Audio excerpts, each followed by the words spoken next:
outs 6 Republicans bribed by Clinton to destroy Trump.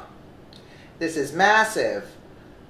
Wikileaks has revealed what we've all been saying for some time now. The GOP is full of traitors and Clinton cronies, and they've been working day and night to ruin President Trump.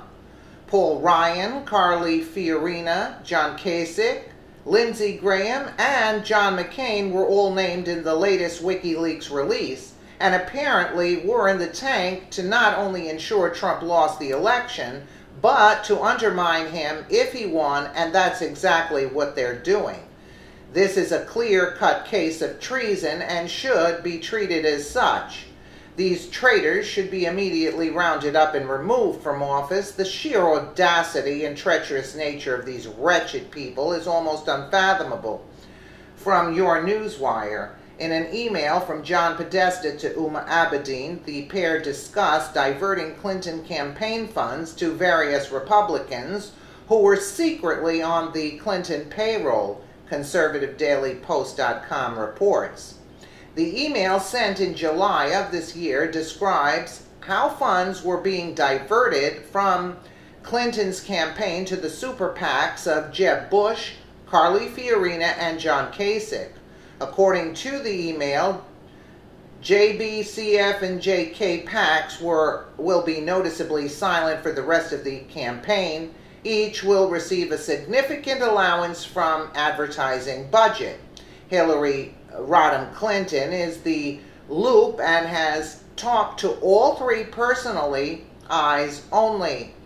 Other emails that surface do not refer to anything other than title have also surfaced that raised eyebrows. It seems at a glance that the Clinton Foundation, or as I am calling it, the Pantsuit Mafia, has bought off several key members of the Republican Party to push the Clinton agenda, such as he is on board, will retract the invitation to speak, eyes only.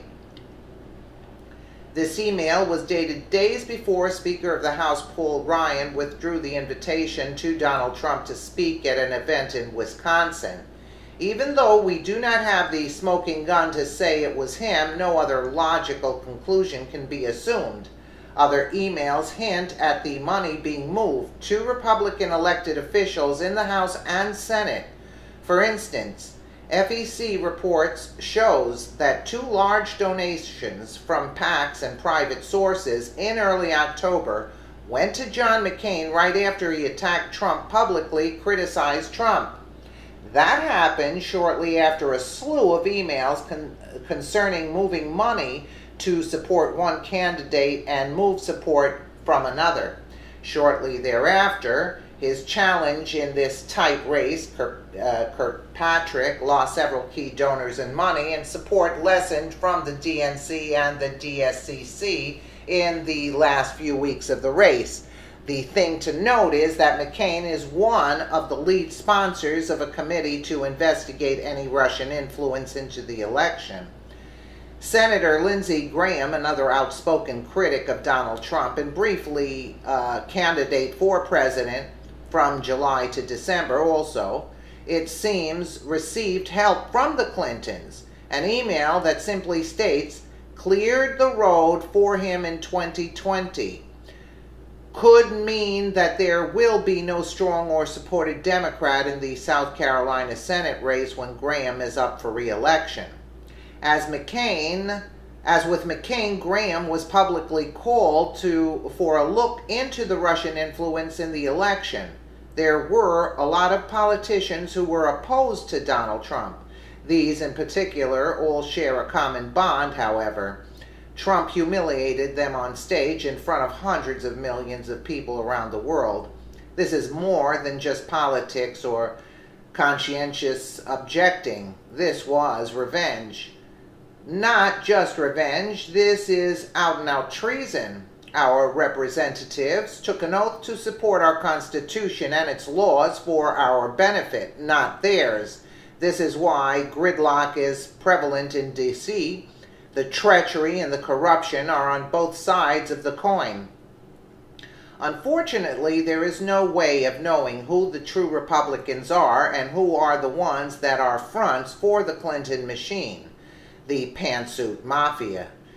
The number of emails is too overwhelming to easily sift through them all to find all of the turncoat rhinos. We must be diligent to ferret out those that have sold their souls for power. The only hope that we have for transparency of the Clintons anytime soon rests in the audit carried out by the IRS. Behold, in recent days there is a call to impeach the commissioner of the IRS. Interesting times we live in, to be sure. Only time and work on our part will push this audit forward.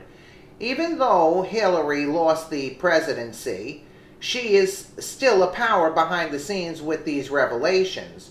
With her Democratic allies in Pelosi and Schumer and her Republican lackeys in the form of Ryan and other Republicans, she will set the agenda and pull the strings. We the people will have no idea who is on our side and who is not. For the Clintons, it will mean that even though the American people are supporting Trump and making America great again, they will set the agenda. We will be left scratching our heads and wondering how the GOP and Trump cannot accomplish anything. Clinton will be in control without having to ever show her hand or be responsible to the people. The Soros-Clinton team will have killed the republic, and we will never know until it's too late. Well, they should start arresting these treasonous people. That's all I have to say. Let me know what you guys